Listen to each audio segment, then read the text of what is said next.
oči takéto skvosty. Môžem to chytiť do ruky? Pán zberateľ má nie toto? Možno nie.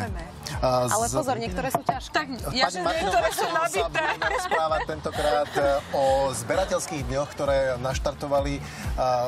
naštartujú sa, alebo už naštartovali? Naštartujú sa zajtra, to znamená v piatok, potrvajú do soboty 2 dni. Všetci zberatelia, ktorí zbierajú či už mince, známky, pohľadnice, starožitnosti, minerály, telefónne karty napríklad. Aj to sa zbiera? Aj to sa zbiera.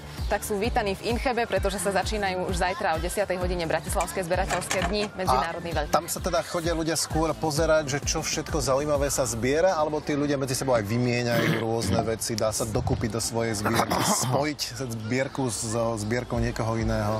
Spojiť možno, to neviem, že či sú zberatelia ochotní spájať svoje zbierky, ale určite vymieňať, kupovať, doplňať to, čo konkrétnemu zberateľovi možno aj chýba. Ako som spomínala, tak aj takéto krásne starožitné predmety tam budú. Napríklad toto je taká darovacia dýka, ktorá bola kedysi otázkou len prestíže, pretože sa s ňou nedalo veľmi bojovať, je veľmi ťažká. Ale kto ju mal, znamenalo, že to niečo znamenal ten človek. Áno, aj takéto skvosty budete teda môcť vidieť na zberateľskej výstave, takže ste srdečne pozvaní aj do tej ďalšej polhodinke, kde sa pozrieme na to, aký recept majú na prácu a život šarkéziovci napríklad. Dobré ráno.